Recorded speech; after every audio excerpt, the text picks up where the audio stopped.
ಅಮ್ಮೇ ನಾರಾಯಣ, ದೇವಿ ನಾರಾಯಣ, ಲಕ್ಷ್ಮೀ ನಾರಾಯಣ, ಭದ್ರೆ ನಾರಾಯಣ. ಆತ್ಮೀಯರೆಲ್ಲರಿಗೂ ನನ್ನ ನಮಸ್ಕಾರಗಳು.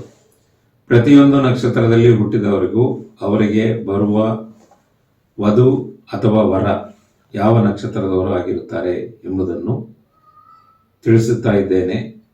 ಇಲ್ಲಿಯವರೆಗೆ ಅಶ್ವಿನಿ ನಕ್ಷತ್ರದಿಂದ ಮಖ ನಕ್ಷತ್ರದವರೆಗೆ ತಿಳಿಸಿದ್ದೇನೆ. ಆ ವಿಡಿಯೋಗಳ ಲಿಂಕನ್ನು ಡಿಸ್ಕ್ರಿಪ್ಷನ್ನಲ್ಲಿ ನಾನು ನೀಡಿದ್ದೇನೆ.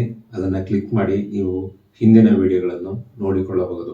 ಈ ದಿನ ಪುಬ್ಬ ನಕ್ಷತ್ರದಲ್ಲಿ ಹುಟ್ಟಿದವರಿಗೆ, ಪುಬ್ಬ ನಕ್ಷತ್ರವನ್ನು ಪೂರ್ವ ಪಾಲ್ಗುಣಿ ನಕ್ಷತ್ರ ಎಂದು ಕರೆಯುತ್ತಾರೆ. ಪುಬ್ಬ ನಕ್ಷತ್ರದಲ್ಲಿ ಹುಟ್ಟಿದವರಿಗೆ ವಧು ಅಥವಾ ವರ, ಹಸ್ಬೆಂಡ್ ಅಥವಾ ವೈಫು ಯಾವ ನಕ್ಷತ್ರದವರು ಆಗಿರುತ್ತಾರೆ ಎಂಬುದನ್ನು ಸುಲಭವಾಗಿ ಕಂಡುಕೊಳ್ಳುವ ವಿಧಾನ DNA ಆಸ್ಟ್ರಾಲಜಿ. ಈಗ ಪುಬ್ಬ ನಕ್ಷತ್ರದಲ್ಲಿ ಹುಟ್ಟಿದವರಿಗೆ ಯಾವ ನಕ್ಷತ್ರದವರು ವಧು ಅಥವಾ ವರರಾಗಿ ಬರ್ತಾರೆ ಎಂಬುದನ್ನು ನೋಡೋಣ. ಇದನ್ನು ನೀವು ನೋಡಲು ನಿಮ್ಮ ಜಾತಕದಲ್ಲಿ ಪುಬ್ಬ ನಿಮ್ಮ ಜನ್ಮ ನಕ್ಷತ್ರವಾಗಿರಬೇಕು ಅಥವಾ ನಿಮ್ಮ ಲಗ್ನ ನಿಂತ ಪಾಯಿಂಟು ಪುಬ್ಬ ನಕ್ಷತ್ರವಾಗಿರಬೇಕು. ನಿಮ್ಮ ಜನ್ಮ ನಕ್ಷತ್ರ ಪುಬ್ಬ ನಕ್ಷತ್ರವಾಗಿರಬೇಕು ಅಥವಾ ನಿಮ್ಮ ಲಗ್ನ ನಿಂತ ಪಾಯಿಂಟು ಪುಬ್ಬ ನಕ್ಷತ್ರವಾಗಿರಬೇಕು. ಆ ರೀತಿ ಇದ್ದರೆ ಈ ನಕ್ಷತ್ರಗಳು ನಿಮಗೆ ಮ್ಯಾಚ್ ಆಗುತ್ತೆ. ಕೆಲವರಿಗೆ 6 ನಕ್ಷತ್ರಗಳು ಬರುತ್ತೆ, ಕೆಲವು ನಕ್ಷತ್ರಗಳಿಗೆ 6 ನಕ್ಷತ್ರಗಳು ಪೇರ್ ಆಗಿ ಬರುತ್ತೆ, ಕೆಲವು ನಕ್ಷತ್ರಗಳಿಗೆ 7, ಕೆಲವು ನಕ್ಷತ್ರಗಳಿಗೆ 8 ನಕ್ಷತ್ರಗಳು ಪೇರ್ ಆಗಿ ಬರುತ್ತದೆ. ಪುಬ್ಬ ನಕ್ಷತ್ರಕ್ಕೆ 7 ನಕ್ಷತ್ರಗಳು ಪೇರ್ ಆಗಿ ಬರುತ್ತೆ. ಅದು ಯಾವ್ದ್ಯಾವುದು ಎಂದರೆ ಅಶ್ವಿನಿ, ಪುಷ್ಯ, ಆಶ್ಲೇಷ, ವಿಶಾಖ, ಅನುರಾಧ, ಶತಭಿಷ, ಪೂರ್ವಭದ್ರ. ಈ 7 ನಕ್ಷತ್ರಗಳು ಮತ್ತೊಮ್ಮೆ ಹೇಳ್ತೀನಿ. ಅಶ್ವಿನಿ, ಪುಷ್ಯ, ಆಶ್ಲೇಷ, ವಿಶಾಖ, ಅನುರಾಧ, ಶತಭಿಷ, ಪೂರ್ವಭದ್ರ. ಈ 7 ನಕ್ಷತ್ರಗಳು ನಿಮಗೆ ಪೇರ್ ಆಗಿ ಬರುತ್ತೆ. ಇದನ್ನು ಅವರ ಜಾತಕದಲ್ಲಿ ಹೇಗೆ ನೋಡುವುದು? ಅವರ ಜನ್ಮ ನಕ್ಷತ್ರ ಈ 7 ನಕ್ಷತ್ರಗಳಲ್ಲಿ ಯಾವುದಾದರೂ ಒಂದಾಗಿರುತ್ತೆ.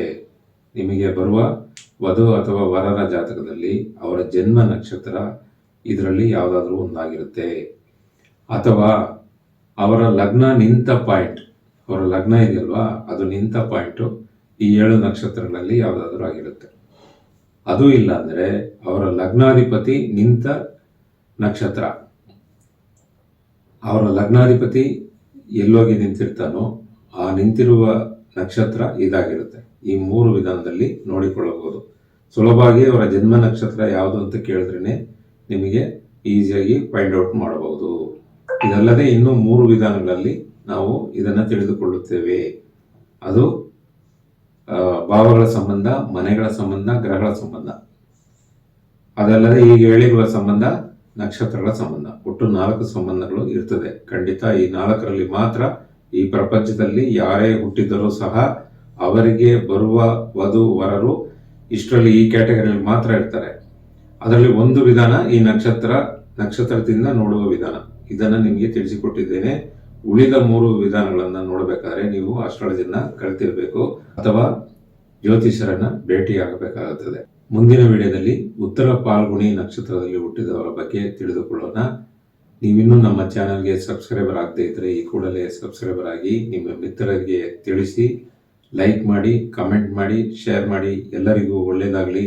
ನಮಸ್ಕಾರ.